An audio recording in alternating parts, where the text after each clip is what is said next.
जरा सोचिए, एक ऐसी स्थिति जहां बिना किसी सेना के, बिना सीमा पर कोई जंग लड़े, एक पूरे देश की चुनी हुई सरकार को रातों रात उखाड़ फेंका जाए।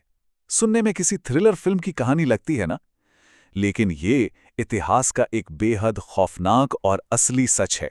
आज के इस विशेष विश्लेषण में हम उस गहराई में उतरने वाले हैं जिसने दुनिया की बिसात ही पलट कर रख दी। इस सीक्रेट मिशन का नाम था ऑपरेशन अजाक्स। ये सिर्फ एक मिशन नहीं था, ये एक पूरी भू राजनीतिक उथल-पुथल की वो चिंगारी थी जिसने बहुत को जलाकर खाक कर दिया। अब सबसे बड़ा सवाल यही उठता है कि कोई सरकार बिना किसी युद्ध के आखिर गिर कैसे सकती है। आमतौर पर सत्ता पलटती है तो सरहदों पर सेनाएं गरजती हैं, लेकिन यहां कहानी बिल्कुल अलग थी। ये वो जंग थी जो हथियारों से नहीं बल्कि बंद कमरों की कूटनीति, गहरी साजिशों और खुफिया ऑपरेशंस के जरिए लड़ी गई। तो चलिए इस रहस्य से पर्दा उठाते हैं और वक्त के पन्नों को थोड़ा पीछे पलट कर देखते हैं।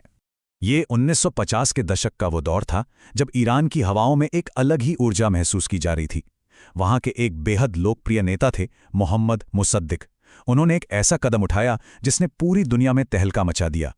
मुसद्दिक ने ईरान के सबसे अनमोल खजाने यानी वहां के तेल को पूरी तरह से अपने देश के कंट्रोल में ले लिया।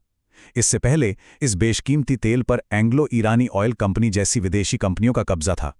जाहिर सी बात है, मुसद्दिक के इस एक फैसले से ब्रिटेन और अमेरिका में जैसे भूचाल आ गया।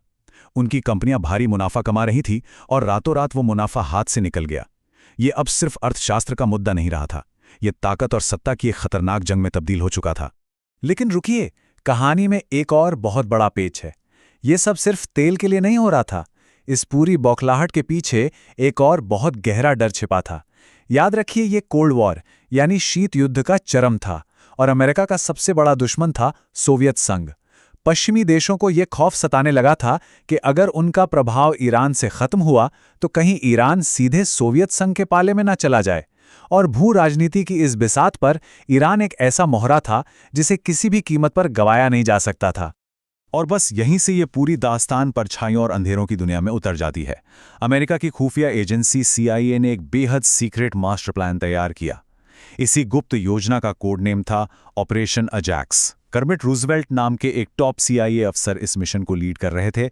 उनका मकसद एकदम सीधा और सटीक था, मोहम्मद मुसद्दिक की उस चुनी हुई सरकार को पूरी तरह से उखाड़ फेंकना और उसकी जगह एक ऐसे नेता को सत्ता में बैठाना जो पश्चिमी देशों के इशारों पर काम कर सके। ये इंटरनेशनल पॉलिटिक्स का वो डार्क साइड था जो आम जनता की नजरों से हमेशा छुपा रहता है। जमीनी स्तर पर इस साजिश को जिस तरह अंजाम दिया गया वो किसी को भी चौंका सकता है। सीधे हमले के बजाय यहाँ मनोवैज्ञानिक युद्ध लड़ा गया। लाखों डॉलर के विदेशी फंड का इस्तेमाल करके सबसे पहले वहां की मीडिया को कंट्रोल किया गया ताकि जनता का दिमाग पलटा जा सके। अखबारों में मुसद्दिक के खिलाफ जहरीले और भड़काऊ लेख छपने लगे। इसके बाद आम लोगों के बीच बहुत ही सिस्टमैटिक तरीके से असंतोष फैलाया गया। और फिर आता है आखिरी प्रहार। भाड़े के लोगों को पैसे देकर ईरान की सड़कों पर भयानक हिंसक दंगे करवाए गए। 1950s के दशक का वो शांत और खूबसूरत ईरान अचानक से चीख पुकार और उथल पुथल के बवंडर में घिर गया। एक पूरा देश बिना किसी बाहरी सेना के भीतर ही भीतर सुलगने लगा था। इन घटनाओं की टाइमलाइन अगर हम देखें तो वो अपने आप में सिहरन पैदा कर देती है। 1950 में जो फैसला एक देश के गौरव के रूप में शुरू हुआ था, वो 1953 की शुरुआत तक आते आते सड़कों की खौफनाक अराजकता में बदल गया। साजिश और दबाव अपने चरम पर थे और आखिरकार 1953 के मध्य में मुसद्दिक की सरकार भरभरा कर ढह गई। उन्हें सत्ता से उखाड़ फेंका गया और जब धुंध छटी तो सत्ता की कमान वापस शाह के हाथों में थी, जो अमेरिका के बेहद करीबी माने जाते थे। ऑपरेशन अजाक्स अपने उस तत्कालीन लक्ष्य में पूरी तरह कामयाब रहा था, लेकिन इसकी असली कीमत तो अभी चुकाई जानी बाकी थी। अब हम देखते हैं कि इसका अंजाम क्या हुआ। इतिहास में उठाया गया ये वो कदम था जिसकी गूंज दशकों तक सुनाई देने वाली थी। भले ही इस ऑपरेशन ने सरकार बदल दी हो, लेकिन इसने ईरान के आम नागरिकों के दिलों में अमेरिका और पश्चिमी देशों के खिलाफ एक ऐसा गहरा गुस्सा भर दिया जो लगातार सुलगता रहा। विदेशी दखलंदाजी की ये कड़वाहट कभी कम नहीं हुई और इसी सुलगते हुए तनाव ने दशकों बाद उस ऐतिहासिक 1979 की इस्लामी क्रांति को जन्म दिया।